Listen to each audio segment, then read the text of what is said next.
All right, so we're live now, brother. We'll just wait a few minutes till everybody gets on. Everybody was laughing last week, thinking we should get a jingle. I'm super happy to be on, by the way. Thanks, man. It's really Been looking forward to it. Yeah, same.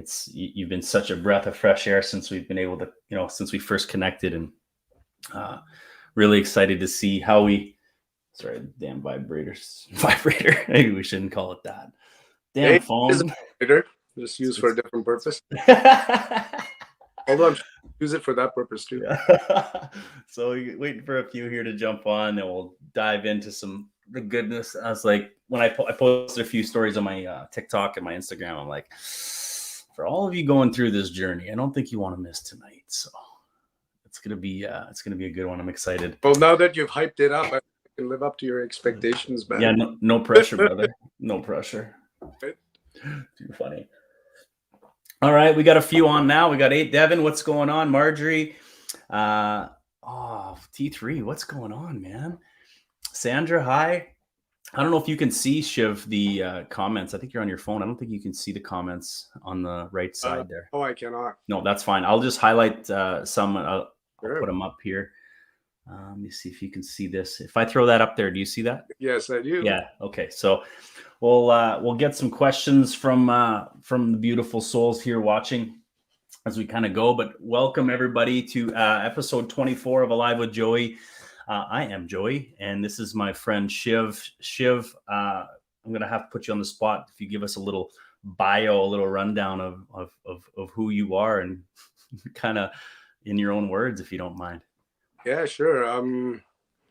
Bio rundown. Well, what's relevant to this podcast is I'm an author of 3 books that were written over the last 3 years. It all started off with a Facebook page on which I started blogging, and my approach to writing about awareness and consciousness, spirituality, really resonated with a lot of people, especially a lot of veteran seekers who'd been on the path for 30, 40 years. I had readers who, in the 60s, 70s started with the whole hippie era when the Beatles first went to India. They'd done the whole thing, done the whole trip to India. They'd gone out to Southeast Asia. They studied with gurus, studied with yoga teachers. And they found after a certain amount of time, the whole thing was becoming a bit of a runaround. 20, 30 years in, when they look back, they found that they'd been on the search for so long. And along the way, they'd had those epiphanies, but nothing had really landed in a concrete sense, as in providing them that sense of resolution they'd always been looking for. They were still seeking, right? 30, 40 years later, they're still seeking. So, they've been with Osho, they've been with the gurus, they've been with part of, but 30, 40 years later, they're still seeking, and they can't understand why. They've exhausted all the remedies out there. Nothing has truly worked long term.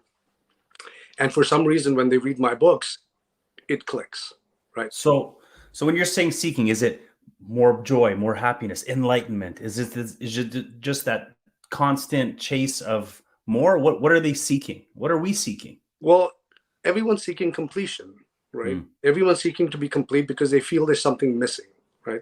There's the fear of missing out, but it's much deeper than that. It's something existential. We can't explain. We can barely touch upon it, but it's acting in the background at all times. And it's driving, it's motivating pretty much every action in our lives. We don't see it that way.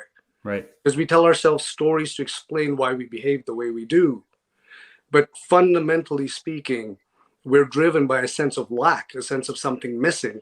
Right. We're constantly moved towards experiences that promise to fulfill that. So for someone, it might be happiness. Someone, it might be love. Right. Finding the right romantic partner. Someone, it might be getting the right amount of money to feel secure. Someone, it might be enlightenment. But eventually, once they've gone through all of that, they've tried every avenue, and they still end up with that same feeling of missing out. Well, then they're like, well, I've tried everything, and I still am seeking something. I don't know what it is I'm seeking anymore. They've run out of options, but that feeling is still there. And yeah, well, big thing for me is you're still a young guy. So you're talking to these guys who are 30, 40 years on the journey. They're, like you said, part of the hippie era, did all the things. 40 years into this spiritual awakening, this journey of whatever they're after, what brought you to kind of like where you started to maybe not that moment, but that awareness of like, okay, this cycle or this chase, like what was the moment or the moments, I guess? Yeah, so I mean, I could do a little bit of description of my own journey, my path, and Yeah. I'll give you some reference to it. I became spiritual, so to speak, very young in life. I mean, I grew up in India, so there's spirituality at every freaking street corner, right? There's the sadhu who's sitting there meditating on one foot. You pass him every day on the way to school. It's just that normal. My father's side of the family was heavily into meditation, all of this. I wasn't that interested in it right off the bat. But somewhere around the time I was in my preteens or just starting to become a teenager, there was a lot of angst in my life because of my family situation. And I sat in my bedroom one day in the pitch darkness, and this question automatically popped up in my mind. I said, I want to know who God is. Right? Like, coming from a religious background in India, you just assume God exists. And I want to know who God is. And I began sitting in silence in my bedroom every night in the pitch darkness. How old were you? I was maybe 11. Yeah. So I didn't think anything of it. I mean, 11-year-olds do all types of shit. And sure. One of those weird things I was doing. I didn't really think of it as meditating at the time, but right. I began doing it for longer and longer periods of time. And as I did it, I began to have like these physiological, emotional, and mystical experiences. And so I got hooked on meditation. Then I started researching a little bit more, meditating more. By high school, I was meditating 4 hours a day on a normal day. Oh, wow. Yeah. And then, I would try and do that 8-hour marathon meditation, the 16-hour meditation. Holy It shit. was driven by a frenzy. It wasn't driven by this desire to be one or to know the truth. It was just driven by a deep-seated angst that I couldn't explain, right? By a fundamental trauma of some kind. Sure. Feeling of incompleteness and not being okay with who I was. Shame. Ooh, that sure. Really not being okay with who I was. And so I was trying to meditate my way out of myself. Like, get the hell away, right? However you got to do it. Meditation was my way. Somebody else was partying, drugs. Doesn't matter. Mine was meditation. That was my addiction. And I was truly addicted to meditating. Like, I could think of nothing else. But what happened by the time I became in my late teen years and then as a young adult, because I was so emotionally unstable inside, because I was driven by such low self-esteem issues, this constant sense of shame, guilt, self-loathing. Yeah. Meditation actually exacerbated that. It didn't put me at peace. During the meditation, I was at peace. Right. And then it would have this backlash effect later on in my life where those emotions, everything would come back twofold, tenfold. Right? So touch on that a little bit, because like that's probably opposite of what most people think would happen, right? You think you're going not like put a lay person in a Vipassana retreat for 7 days, they can have a psychotic breakdown. Meditation is not foolproof. It can have quite a few psychological and physiological impacts on the body, so it needs to be done in a certain balanced way. Yeah. Right? Yeah. Like anything, right? Just like Sure. working out, you approach it like a maniac. You're going to injure yourself. Yeah, you might get gains, but there is, yes, a pendulum effect. That's exactly right. There's a backlash effect. There's no gaming the system. This is duality we're living in. So that precipitated what then became 6 or 7 years of deep depression. Like, I was an angsty teen, but by the time I was hitting my 19, 20, I sank into really deep depression to the point where I was suicidal. I was suicidal ideation on a daily basis. And you talked about this in the past. And living just became the biggest burden. I mean, I was depressed beyond depressed. I tried antidepressants, did not work. I tried everything. Yeah. And then there was one day where I went to this place by Toronto. It's called Center Island. You take a ferry out there. I went there with my dad and my sister. I was deeply depressed. I said, I don't want to hang out and do this amusement park shit. I'm just go out, sit by myself on the pier because I can't even deal with talking to people right now. Right. Like completely weighed down by life. Yeah. And I literally went there. It was like 38 degrees that day, baking heat, like not a cloud in the sky. Right. And I walked out on the pier and I sat down. I was just so defeated. I just sat down there, not trying to meditate. I didn't even have the energy to meditate. And for 4 hours, I watched a sailboat cross the horizon. Literally, that's how long it took. 4 hours, sitting in the sun, getting charcoal black. And my dad came by after. He was like, "What are you doing here? You've been sitting here for 4 hours." And he took me home. I passed out. I woke up 18 hours later. And the first thing I heard was the sound of a bird outside my window. But it was so loud. It was like, I literally thought there was a bird sitting next to my ear, like chirping right in there. And I opened my eyes, and the first thing I was flooded by was the light. And the curtains were drawn. It wasn't even, bright in Right. And I sit up and I began to look around, and I noticed how silent it was. Not in the room, but up here. Because up until that point, my entire life, that had been going nonstop. Yeah, just going. Yeah. And that too, a very kind of violent and oppressive kind of chatter. Not your how's the weather today kind of chatter. Just the constant you are this, you are that, nonstop, bearing down, critical voice. That was gone. And I spent the next 4 months in that state of absolute silence. Even thinking of a thought was very hard to do.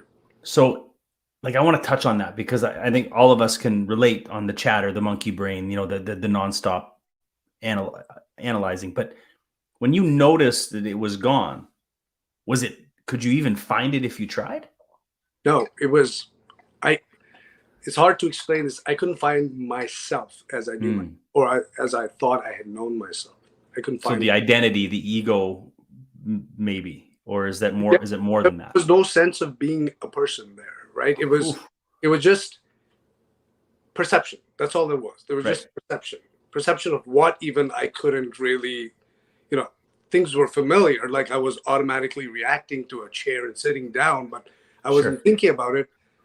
But there was just perception. And so I would find myself sitting on my balcony and just looking at stuff as if I'm seeing the world for the first time, just mind blown, right, by things.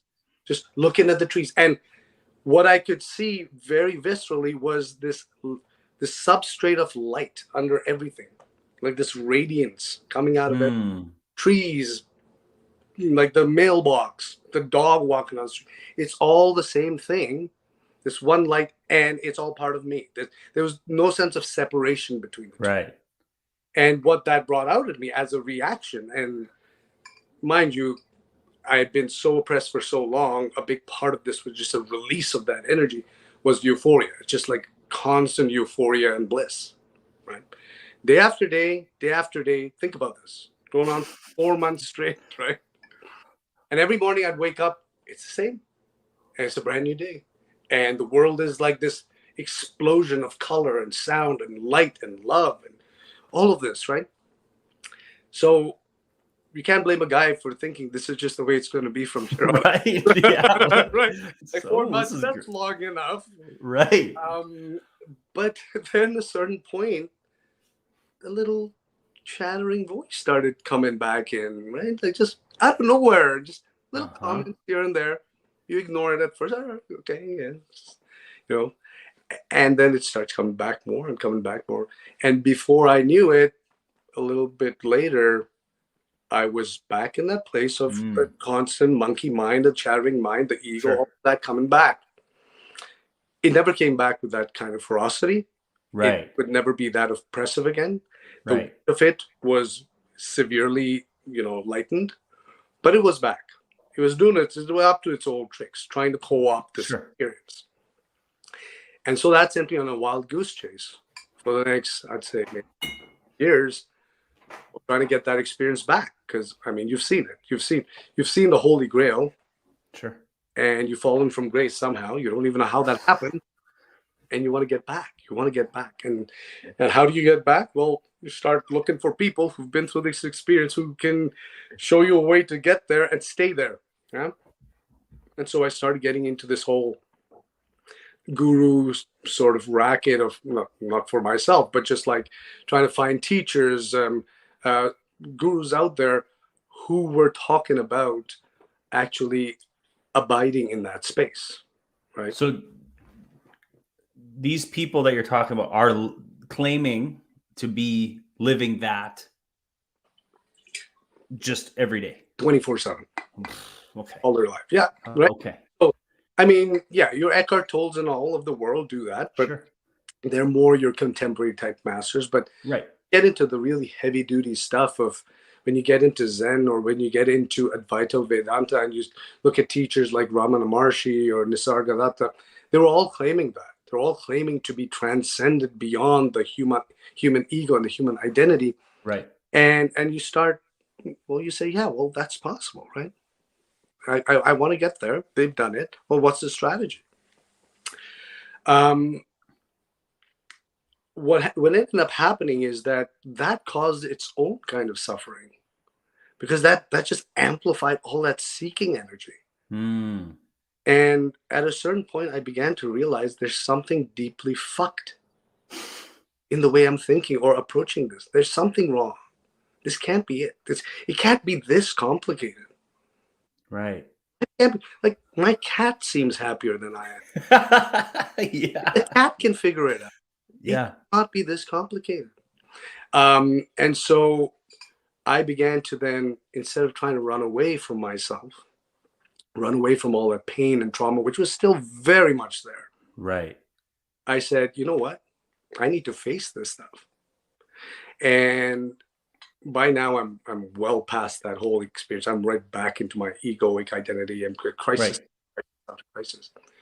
I found myself in an apartment that was just a 1-bedroom apartment.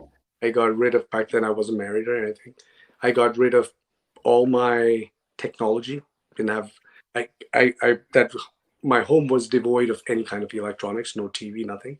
I just had a simple couch and a bed.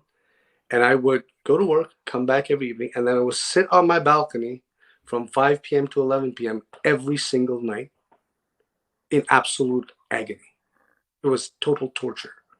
Because now, mind you, I wasn't meditating. I wasn't trying to read spiritual books. I wasn't trying to listen to healing music, nothing. I was literally sitting there being bored out of my fucking wits with myself. The one person I hated the most on the planet. Ooh. Right?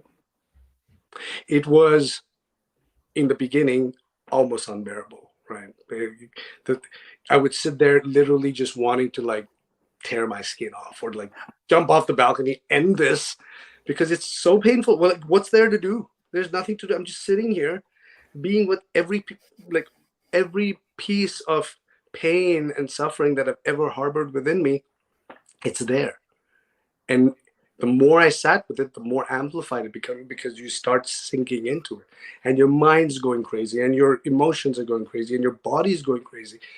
And I realized the more, the worse it got, the better it was for me. There's just some instinct within me that told You just knew. Just keep going towards it.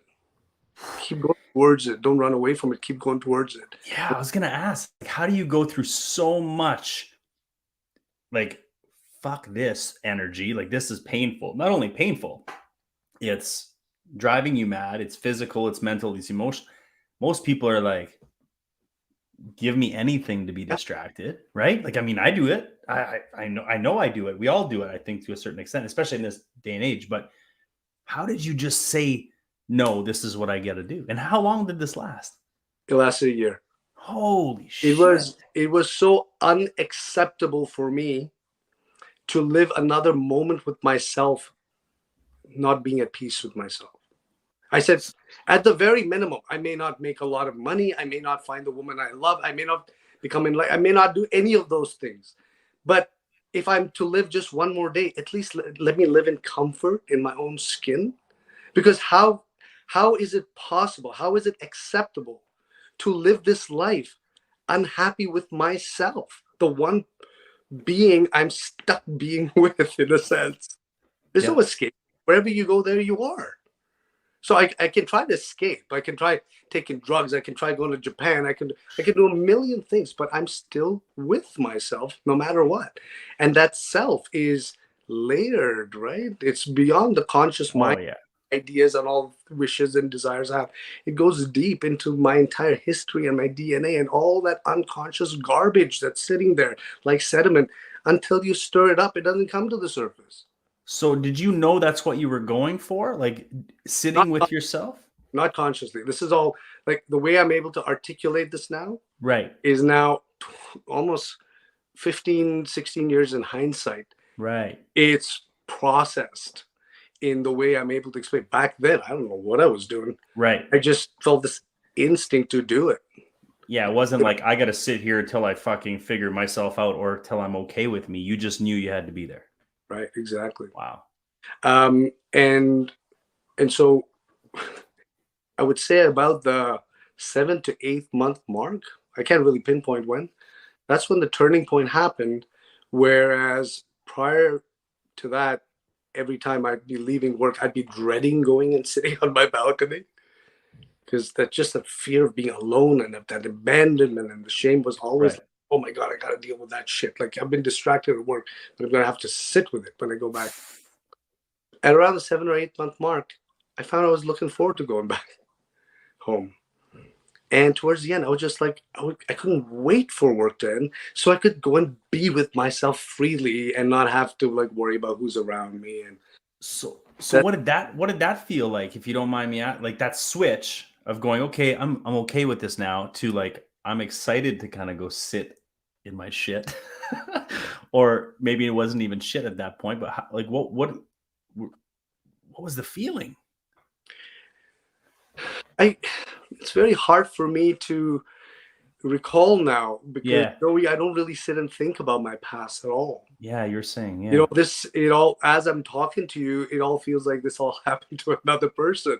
Right. This is the difference, and I want to get to this later on. There's a difference between your history and your past.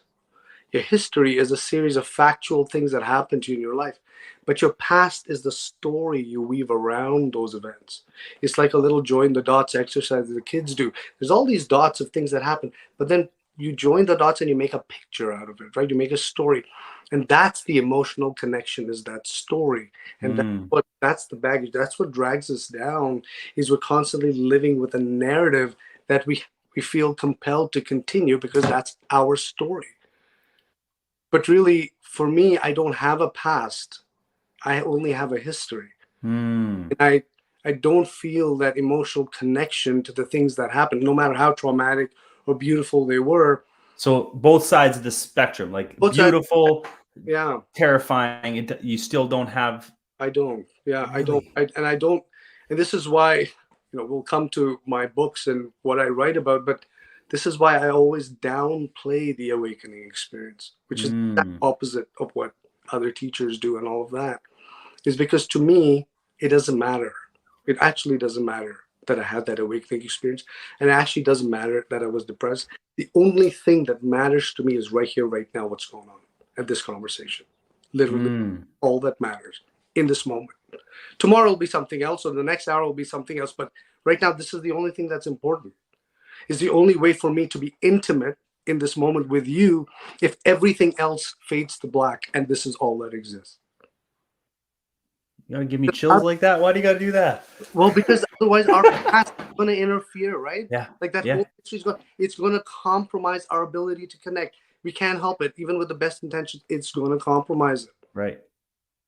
So, so coming back to that history very quickly, just to give you guys some context, that was my descent into hell and my redemption, because that's when I realized that the higher self is one end of the spectrum of who I am, and that base shitty self is the other end of the spectrum of who I am, and I am the whole of it.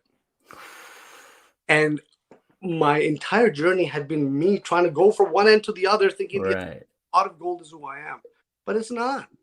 I'm all of it. And if I'm all of it, then no matter where on the spectrum I am, I'm exactly where I need to be. Right? There's nothing ever really wrong. I could be a total fuck up, or I could be really successful at things. It doesn't matter.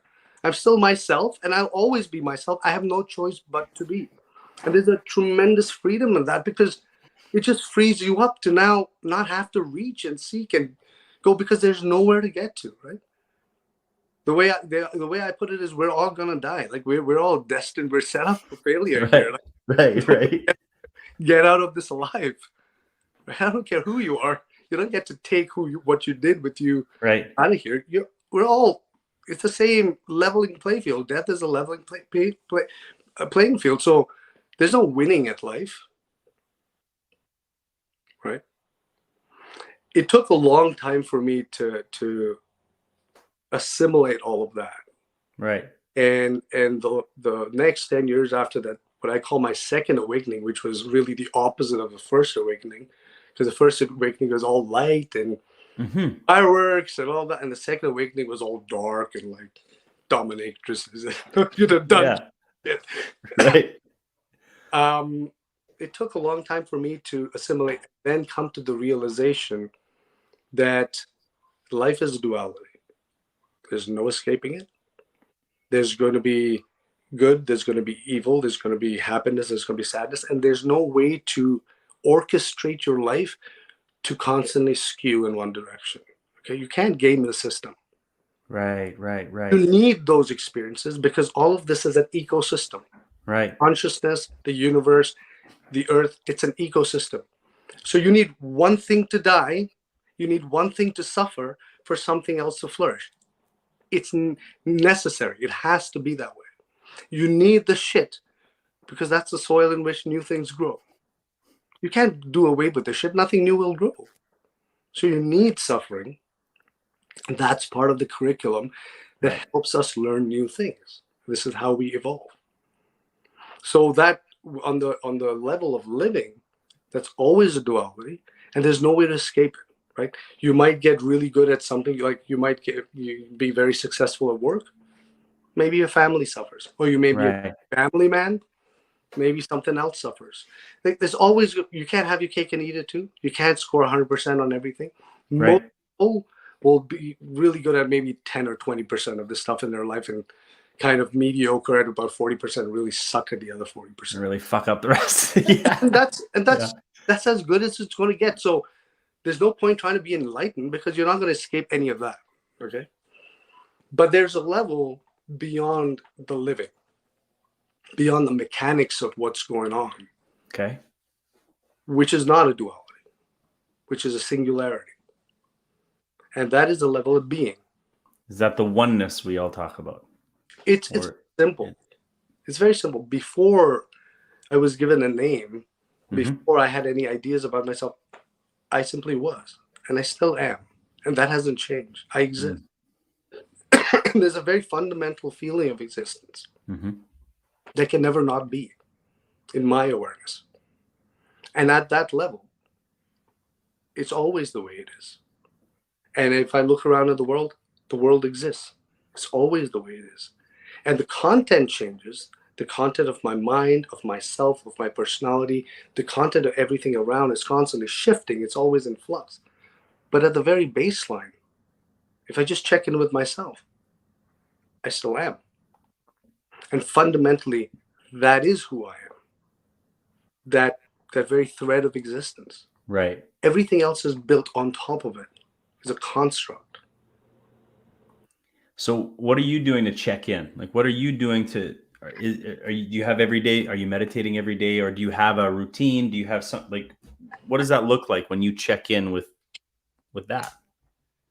I don't. I used to have, strategies and things I did on a regular basis. So I don't do any of that anymore. I just kind of go about my day, because I'm somewhat rooted in that sense of myself. I'm my primary attention when I'm not busy doing something, if I'm not like, having a conversation with you, is to just come right back to my resting state of I'm here and I'm nobody. I'm not Shiv. I'm not a man. I don't have ideas about myself outside of the ways in which I relate to people. What many people don't understand is that almost 99.9% of who they think they are is just a belief. Right. And it comes right down to the very brass tacks of your gender, your sexuality, your race, your religion, your name, your role in your family, all of that. Right. Down to that is a social construct. But there is a root self that's much prior to all that. Mm-hmm. That even if all that disappeared, you would still be. Mm.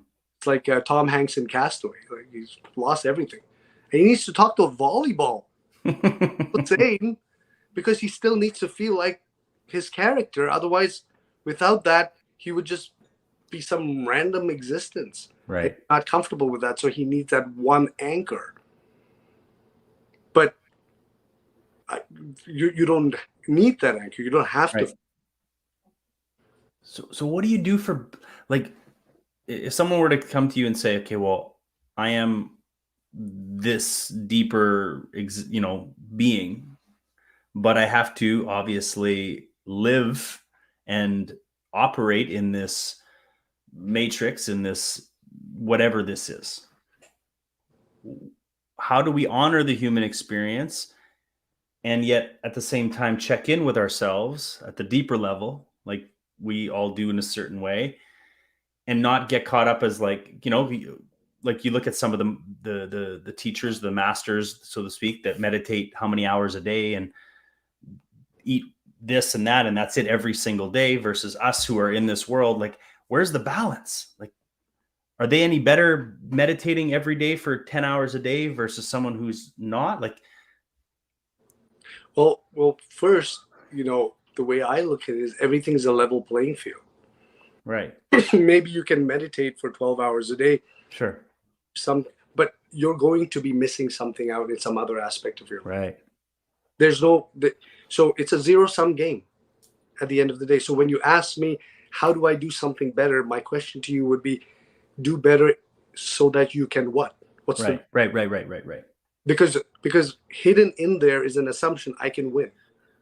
Right. I can do better. I can improve my life. But you will only contextually within a certain aspect of life. But the whole of it never changes. You are functioning, and I'm not saying you, but the general you are functioning from the perspective of I am incomplete and I need to myself. And what I'm saying is that at the level of living, you will always be incomplete. Right. There's no way for you to complete yourself. Right. If you were, you'd be dead. Something has to constantly be evolving. So you need to be incomplete. At the level of being, you have always been complete.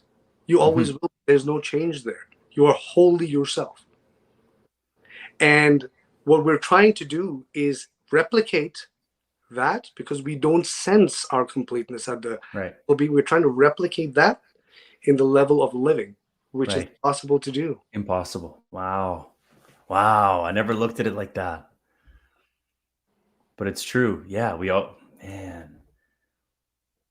So when I write and when I talk to people, it's very deflating for them. So I'm not a feel-good kind of guy. Okay? I get it. And I get it. Party pooper, burst your balloon, bubble, whatever. But that's why my first book is called Sobering Insights for Spiritual Addicts. Right? I'm trying to help people recognize that they're actually addicted to something. Every human being is addicted to something. Mm-hmm. And that addiction may manifest in socially sanctioned ways, which, I work out a lot or I eat really healthy and that's a good thing to do. Yeah, okay. Oh, I've been there, exactly there. Or Absolutely. You're doing heroin or something, or you're sex addict, which is a not good thing. But it's really addiction. Sure. And addiction will manifest itself no matter what happens if it's driven by a sense of lack. If a human being is driven by a sense of lack. Well, isn't it all from a sense of lack? Isn't most, maybe not all addiction, but most addiction rooted there? Yes, every form of addiction is Sure. rooted in a sense of like that is what drives it for Sure. more and never enough. We're all driven by a sense of never enough. And so we need more this, more that, whatever it is. Okay, so right there, how do we find that? How do we find that knowing that we are? How do we find, and I mean maybe finding is the wrong word, but how do we accept that we are imperfect and we will never figure every fucking thing out? Like what do you do? What do you do to just be? Well, like I said, firstly, if there's no connection to that sense of being, if there's no faith and, truly connecting and knowing that is your true self. Because if we're caught up here in the mental level of I am this and this is how old I am and I'm a family person and these are my political beliefs and all of that, and that's fine to have. But if that's where we're trapped and that's where we derive our sense of who we are, then there's no chance of ever getting that. I don't care what you do. You can go to as many retreats as you want. It's not right. How many ayahuasca journeys can you have? Yeah. Right? Yeah. Eventually an ayahuasca journey will bring you right back into your body, right? Right. Because your body doesn't really care about the things you believe. It actually doesn't give a shit about your principles or your morality or any of that stuff. Right. Your body is very simple. It operates in a very naturalistic kind of way. Society doesn't. Society is completely divorced from nature. The laws that govern society and the laws that govern nature are two entirely different things. And we are fundamentally natural organisms and only secondarily social organisms, but we think ourselves backwards. That's where the ego comes in. The ego is a social identity. And we relate to society, the laws of society, in a way that denies the natural organism. Human beings have been around for millions of years. Society, civilization is only 5,000 years old. And only in the last 100 years has it really amped up into what it's become. The body hasn't caught up. Most of the brain hasn't caught up. And so there's this conflict at all times between what society requires and what the natural organism needs to thrive. What in this landscape that we're seeing the world the way it is, without getting too far into that, what does the world need? Like, or does it need anything? Or is this just like, what do you feel with how things are going? Like, what do we need? So when you say the world and we, are you talking humanity? Are you talking about the world? I think I mean humanity. Maybe I don't. Maybe because I live in my own bubble here in North America, right? I only see what I see, and I only have my social media. I don't watch the mainstream media, but I got my social media. I only see what I see. So maybe humanity is the wrong thing to say. But if we were to say humanity, what does it need? Can it be saved? Can it be shifted? Or are we just exactly where we're supposed to be? Well, if you zoom out to the totality, if you look at reality as it is, the only reason it exists, the only reason you and I are conscious, able to have this conversation, anyway, is it needs to be exactly this way. If one thing was out of whack, the whole thing would collapse. Right. Or one little piece, right? You can't drive a Toyota without one little pin in the freaking engine that comes from. Right. And without that, they stopped production over COVID because they couldn't get these little parts that needed to finish the thing to run the Toyota. And that's just a car. We're talking about the whole universe here. Right. So this is how fine-tuned and perfectly in balance everything is, that if it wasn't, reality would cease to exist. So that is the baseline which communicates to me everything is always exactly as it is. There's no arguing with reality. Right. But what we can argue with is our version of it. And this is what we're all doing. And we're all trying to change the narrative, change the story to make it more palatable to us, because reality can be pretty fucking harsh. Nah, man. Right? It can be. Yeah. It is. Absolutely. And so when we then switch back to now the self-centric view of, well, yeah, reality is perfect, but I don't think it's perfect. So I want to change things to make me feel like it's perfect. Then yes, we can talk about what humanity needs to do, because humanity is just a collection of human selves. And I don't know if anything in the universe really cares if human beings survive or not. Right. Honest with you, I don't know. I care, but that's my own sort of self-centric, narcissistic perspective, because I like humans, because I am one. Right. But beyond that, I don't know if, there's any priority in the universe. So do you feel like everything's always in balance, or do you feel like there's always swings and everything will come back into balance? Well, everything's always in flux, and the flux is Okay. always in balance. So the balance Okay. doesn't mean static, because static Right. would be dead. So we know this from just understanding physics, is that energy cannot be created or destroyed. It always gets transformed from one state to another. Now you expand that into consciousness, and we don't understand the physics of consciousness. Science has just not gone there, because Right. they're stuck in the material aspect of it. And I don't want to get into metaphysics, because Sure. I've gone down that road and steered away from it for a specific reason. But you assume a system which is perfectly total, complete, Right. because that is the only way it can exist. Similarly, me as a system, I'm total, I'm complete. That's the only way I can exist. Right. What is out of balance is my perspective on it at all times. And so that perspective is going to cause things to happen that constantly forces me to recalibrate my perspective on things. Okay, so let's talk about that. Your perspective. And we can go on the just like glossy-eyed, everything's fine. There's my new perspective. I decide to perceive this in a new way. La la la land. We talked a little bit about that. Like, how do you, like, what do you do? Do you go positive in something that isn't, because you're lying to yourself? Because we've had a lot of this. People are like, well, just look at the beauty in everything. Well, if you're fucking getting run over by a bus, it's really fucking hard. Yeah. So, Absolutely. so what do you do there? My perspective is always split between two levels. There's a level at which, like I said, at the level of being, everything is singular. There's a singularity. Everything is as it is, and there's no separation between me, between you, between anything. Because when I check in with myself and I'm here, I know I am, and I know this is, and there's no difference. I can't actually tell the difference between my existence and the existence of this. There never has been. Right. So at that level, everything is perfect. But then there's a level at which I live as a person, as a character in the drama. And at that level, nothing is ever perfect. Nothing will ever be perfect. And it is my responsibility to always act in a manner that engages with the reality as it's happening. So yes, if a bus is approaching you, I'll be like, Joey, get out of the way, and I'll push you out of the way. Not saying, oh, well, if he died, it would be perfect. Yeah, it would be. I'm not going there, right? I want to save Joey's life so that we can have more conversations. Similarly with, if I see, someone being treated unfairly, there's a sense of injustice that comes up within me that then acts in a manner to correct that injustice. Absolutely, 100%. Or if I see my kids are really upset, there's an empathy or compassion within me that makes me want to sit down with them and talk them through and help them understand what emotions they're going through.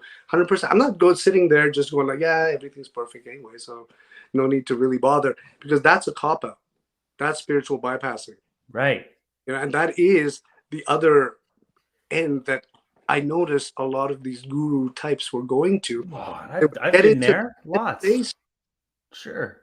Of being in that witness position where you're just like so zoomed out. It's just like this 30,000 foot view, when you're up in a plane and everybody looks like ants. Yeah. And if a bomb explodes, you don't really care because it looks like a little poof of smoke goes off because you're that high. You're so far away from it. No, for me, it's both levels. You need to be at ground zero, and you need to be able to connect at that. Because at ground zero is the level at which you're going to the blood and guts of life.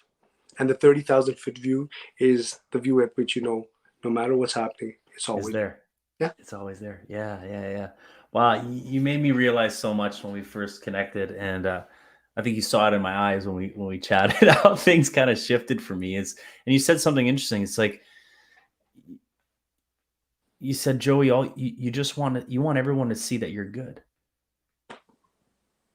And it fucking hit me, man. It rocked me to the core. And I was like, part of me is like, no. Part of me is like, yeah, man, like, absolutely.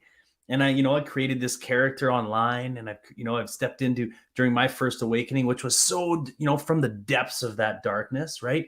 I think you said something along the lines like, all these beautiful teachings and these understandings from these teachers and these leaders and these gurus, there's a lot to that. There's a lot of beauty in that, because when you're in the depths of a depression, dark night, whatever the fuck you want to call it, you don't even know the light exists. You don't know the light exists. I didn't know the light existed. I was like, fuck it. I didn't care. Like, drink myself to sleep, to death. I didn't care. It was just like, meh, this is it. But when you start to see the light, it's like, wait a minute. What?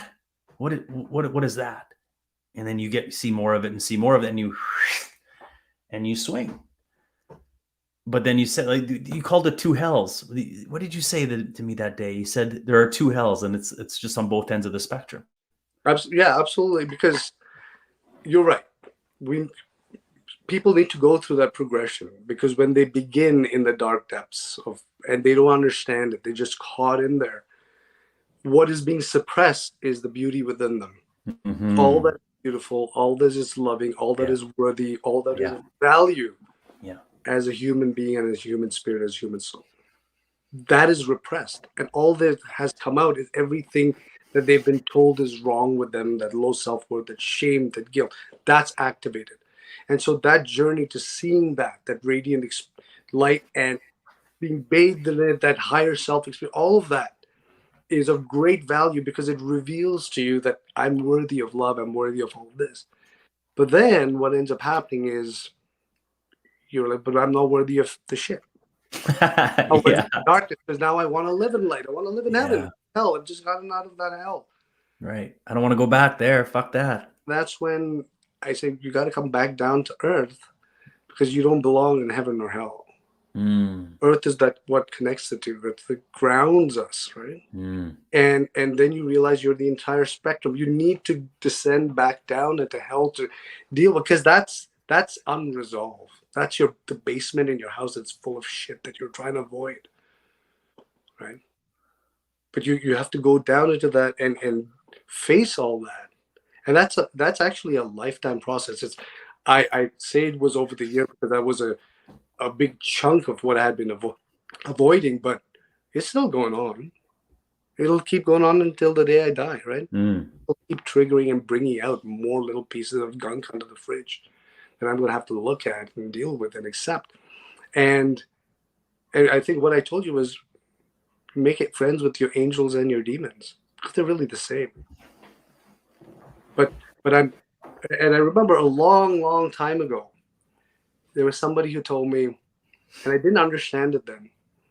They said, don't be tempted by heaven and don't fear hell. Oh, I like that. That's what we're saying, because it was thought I was going through. I'm like, what are you? Fuck, that's good though. Yeah, but that's exactly what it is we're constantly trying to escape and move away from this. Everything that we do in life is a strategy to get away from exactly where we are, to a time other than now, to an action other than what is going on. And so we're constantly, actually, without realizing, denying ourselves at every single point. Because when you're sitting there washing your dishes, and you go, oh, I'd like to be meditating, well, you're not honoring the dishes. Right. And that's just the way it is. So at every point, it doesn't matter what you do. It doesn't matter how you're feeling. Honor that. That's all I say. Honor that. Well, feeling like absolute shit, honor that. Yeah. Someone told me that too a little while ago. A good friend of mine, she said, we all love being on the, 1 to 10, on the 10, we're feeling aligned, unstoppable, manifesting at, we're just on fire. We love that feeling, of course, because you're fucking basically high. But when we get into a 3 or a 2, we beat ourselves down for feeling that way, or we didn't meditate enough, or we didn't then you start thinking about what you didn't do right, or didn't do, should have done this, should have done that. And then you don't honor it. But there's just as much beauty in that 2, that 3, than in the 10. But it's just your idea of reality, or your perception there is, it's crazy, because my family has a weird history of people dying young. Okay, very few people in my family have died of natural causes. They've all died prematurely. And what that's kind of shown me firsthand is that everything. We take so much in our lives for granted, but literally the next second could be the moment. Because I've seen people die under the age of 20 in my family. I've seen people die in car crashes, freak accidents that you wouldn't even believe, like somebody could actually die from that thing. And it's just been a repeating pattern in my life where it just seems like people die. Mm. 1 minute they're there, and then the next minute they're gone. Suddenly, no explanations. And when you see that enough, it just sort of reorients you to say, holy shit, I just can't even take this evening for granted. Right. So I used to do this form of meditation, which again, I started organically. It's not even a typical meditation, really. And then later on, I found that it's something the Stoics would actively encourage. They called it memento mori. And that translates to remember your death. But not just your death, but death of everybody you know. And this sounds a little macabre, but I used to sit actively for 30 minutes a day and just envision deep suffering happening. My daughter's dying, my mother dying. But then I took it beyond death. It would be like, you know, uh, my child suddenly goes missing and I searching for her for 20 years and not able to find, like, the deepest forms of suffering you can find, because these are possible. Okay, these are possible to anybody. They happen every day. You try not to acknowledge, but they happen every day.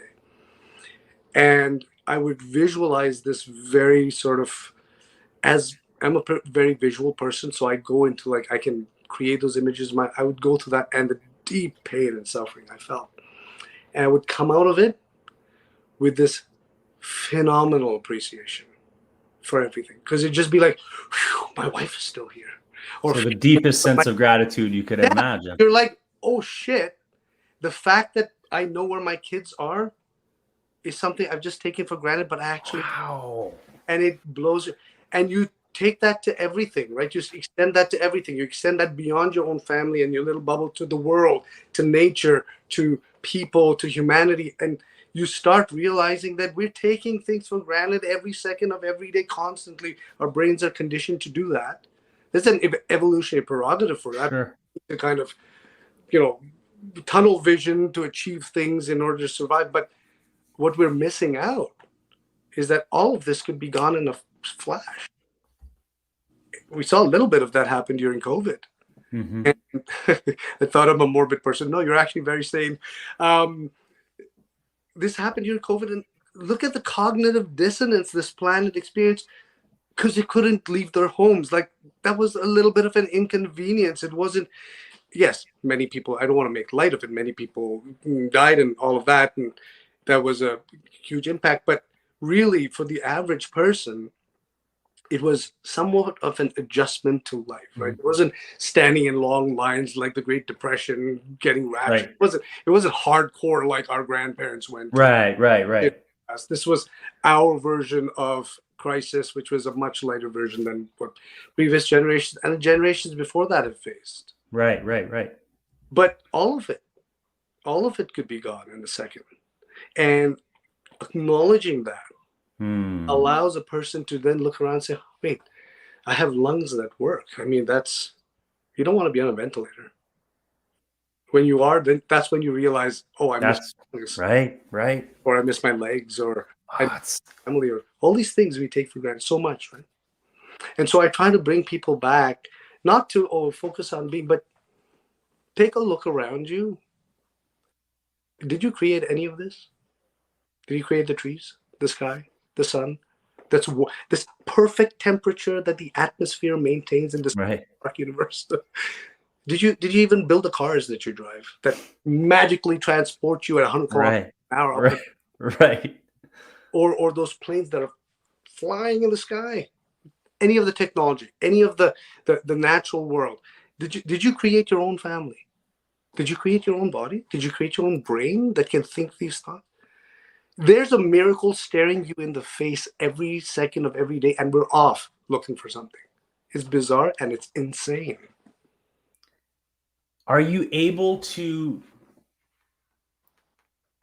because you got to stumble in this awareness sometimes. You have to have moments where you catch yourself going, fuck. I mean, 100%. we all do, right? Yeah. I get rage all the time flipping people off. Right. Yeah. I've been doing that a lot more since meeting you, just saying. You've allowed me to really embrace a lot of myself So driving brings out the dark side of me for sure. Yeah. It's one of the Yeah. But it's like, so how do you come back? Like, is it just awareness? Is it just continuing to remind yourself? So here's the thing, Joey. I don't care if I never come back. See, that's what I'm talking about. By the way, this is how I quit smoking cigarettes after 25 years. One day I said, I don't feel like having a cigarette, but I won't hold myself to it. And if I have a cigarette tomorrow, it's fine. And the next day I didn't feel like having a cigarette. And I said, oh shit. And that's it. I make no commitments. Even when my wife and I got married, we didn't have any wedding vows. Because I'm not going to hold you to anything. I love you today. You love me today. And that's why we're getting married. But 5 years down the line, you look at me and say, shit, I think you have a fucking ugly mug. I'm walking out. Am I going to be like, no, you promise you're going to stay with me? No, I'm not going to do that to you. If you really don't like my face, walk. Absolutely. Because what kind of happiness can there be in like tying life down? You can't. Yeah. And so you let everything just be. And some things just work out very organically and some things don't. And if your relationship works out, that's beautiful. And if it doesn't, that's fine too. Do you feel like if when things organically don't, there's always something more? Like, do you think that's how it works, where there's just something more for you? Or no, some of it will be speculation, right? Because we try to like figure out the formula. Yeah. Whys and some of it is we're in our own way. That's part of it. Sure. We're spinning our wheels, right? We're trying to make something happen that just it's not happening, or it's not the right time. So for me, it's all about timing. Right time, right person, right place. Right. So I check in more with my intuition. If my gut is telling me now's the time to act in a certain way, I act. But if I find myself driven by this desire, I want something, and then that clawing, seeking, wanting energy, then, and it's like this little creature inside you, like an alien trying to come out. Then I generally go, wait a second, that's not how I want this to happen. Yeah. I don't even. Shanna just said, not more, just change. Not better, not worse, just absolutely change. Change is unavoidable. You can't avoid it. Yeah. Right? You can try and delay it. It's unavoidable. So, it's like this. Life has a far greater imagination than I could ever have. Right. It is only capable of regurgitating what it already knows. Sure. But it can't delve into the unknown. Life is unknown. So life is a true creative spark. So if I allow life to operate through me and make manifest what needs to happen organically, I have found those are the things that serve me way better than the things that I try to go out there. Right. That's what I'm getting them. Right. God, I love that, man. Can you believe it's already been an hour? Oh, has it? Yeah. Yeah, 58 minutes. But I got to touch on one thing. I got to talk about this. It's just too much for me. Sure. Talk to me about Mother Teresa. The Mother Teresa story. You have to. It's just too good. Yeah. I don't want to, paint a negative picture either. But, well, Mother Teresa, I have a little bit of history with her because I grew up in India. I spent a number of years in Kolkata. It used to be called Calcutta back in the day. And in the elementary school I was in, Mother Teresa's ashram was not even half a mile, like a couple of blocks away from there on AJC Bose Road. That was her ashram. And Mother Teresa would go for a walk every day. She'd walk through our school grounds because we had beautiful fields and very, pretty trees and things. So she'd go for a walk, and sometimes it was during recess, and we'd see Mother Teresa, and she was just like another old nun who was walking through. Like nobody really thought, oh, Mother Teresa. She wasn't. Right. She was a celebrity of sorts, but she was such a regular feature. Nobody made a huge deal about her. And we talked to her, be like, Mother this, and hi Mother, how are you? And she particularly liked the the boys who are always getting into trouble, the troublemakers like me. She'd wink and smile at us, because later on, as I read her history and read some of the letters that were published by, well, the Catholic Church tried to suppress it, but they were published. There was this portrayal of her as the epitome of goodness and sainthood and all of that. But really, deep down inside, she was suffering from a lot of darkness and doubt. There are letters in which she talks about it. She says, I don't even know if God exists, or my faith. And if people could truly see who I am, they would exclaim, what a hypocrite. Right. Mother Teresa, this symbol of the pinnacle of human compassion and goodness, is suffering just like you and I, the same doubts and same self-loathing. And this is, that's one kind of anecdote, but that really helped me understand that nobody gets to game the system. Right. A billion of us. Right. We're presenting in one way. Right. Inside, we're all going through the same thing. It's this endless, infinite loop. Mm. And then down, and then confidence and doubt and certainty, uncertainty. It has to, Right. in order for the universe to keep functioning and moving in flux and evolving. It has to. It's not just us. It's everything is changing. Everything is impermanent. Everything is born, evolves, and dies, and disintegrates, and then is created. Everything. So why should we be exempt? I love it so much. Shiv, thank you, brother. This has been so good. I enjoyed it. I got my two final questions for you that I asked my guests, and I haven't asked you this one, so I'm going to ask you to be a little vulnerable, if you don't mind. Sure. Anything that you haven't really maybe expressed or shared with anybody in a long time, or ever, about your life? Anything that you could maybe share that kind of makes you dig a little deeper? Yeah, I mean, I can't say I haven't shared it, because I'm very open with sharing this stuff. Sure. I shared with my family. I shared even with my readers, and I go through a lot of these questions, and I still have self-esteem issues at times. I still feel like I'm a hypocrite at times. I still feel like a fraud at times. Yeah. I still feel like I don't measure up at times. I still worry about the future at times. I still worry about my finances at times. Normal, every human aspect, 100%. I still feel, and I want to feel it. Yeah. Because to me, the human experience or the emotional experience, it's like the keys of a piano.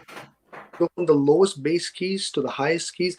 You don't want to just play a piano at the high end. It's going to sound beautiful for a while. It gets boring. And you don't want to just play the ominous heavy notes, because that's really depressing. You want to be able to play the whole thing, all the chords, all the same thing, because that's the music of life. Why would you deny an experience? Oh, damn, that's good. I love that so much. All right, one last one. What's making you feel alive right now in your life experience? You. I love that. No, I'm serious. You. No, I know.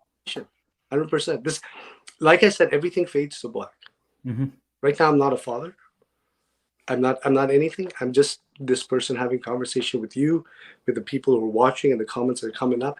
This is the whole of existence for me right now. I'm very honored to have met you, and for you being in my life right now. I have to say that from the bottom of my heart. It's only been a little bit, but what you've brought me and what you've brought now, everyone here, I'm just very grateful. And this is one aspect of myself. Sure. My kids see a completely different side. Sure they do, of course. Ball that, and my wife is going to be like, Shiv, you didn't fucking clean the kitchen today. All of that's there too, okay? Yeah. So don't get any ideas that this is Shiv. This is one aspect of Shiv. Well, Shiv, that's I think a huge part of my my shift in like, I feel like this last month, you being a big part of it, I think too, just a piece. Okay, you're a piece of like this identity crisis for me, because like easy to go make a video and sound real inspiring. It's real easy to do that. Like, I love doing that stuff. There's a part of me that is that 100%. I fucking love it. But then there's the part, like you said, I'm a fraud. Who the fuck am I? Look how I just yelled at my kids. Look how I just treated this person or that person. And there's this, like, I'm getting chills talking about it. But that is me. Yeah. Those are all parts of me. And you've just allowed me to really see that that's not bad. You know, it's not evil. It's not this or that. It just is. And I think it's just pushing me into be more really authentic, like as much as I can. Like there's like you said, like there's parts of me that'll probably never be seen, and that's okay. But there's parts of me that I'm starting to be like, okay, you know, I kind of like that part and too. I really appreciate the conversations we've already had, because you've been able to challenge me as well, because you do something for a while and you sort of fall into a rut of thinking that you suddenly realize, I've been kind of repeating this for a while. I haven't thought outside that box for a little while. Yeah. And that's happened for me, where I've questioned myself and be like, am I sounding too certain about certain things? Right. I got to do a reality check as well. Right. Like, I may come across as certain, but I can tell you deep down inside, I'm full of doubt. And doubt is a good thing. Doubt is a very, very good thing. It helps me constantly question my assumptions and reality. Beautiful. Thank you so much. Hang out in the back here in the studio. I'm going to say goodbye. Thank you, everybody. Make sure, Shiv, where can they buy your books? Where can they look into more of you? I'm going to put the links in the description after this, but yeah, what about the great greedy corporate giant Amazon sells my book, takes a gigantic chunk of it, and I'm not going to fight them because I don't feel like it. But on Amazon.com, the books are titled Advaitaholics Anonymous. There's 3 volumes of it, and really that's the name of my group and my page. But the subtitles of the books are really the titles in a sense, because that's what's kind of the theme of each book. The first book's called Sobering Insights for Spiritual Addicts. The second book is called A Manifesto for Spiritual Anarchy. And the third book, tongue in cheek, is called An Antidote to Spiritual Enlightenment. Oof. I love it. I love everything you bring, brother. I'm super grateful. So thanks again, everybody. Make sure to subscribe if you don't already. Hit the like button for this video. Share it far and wide, because I know what Shiv was able to bring tonight has brought tremendous value. And yeah, just thank you so much, brother. And thanks everyone for joining me. And next week we got my brother Michael Ferreira, who was on the show last season. He'll be back joining us next Wednesday. So I hope to see you all then. Have a good night, everybody.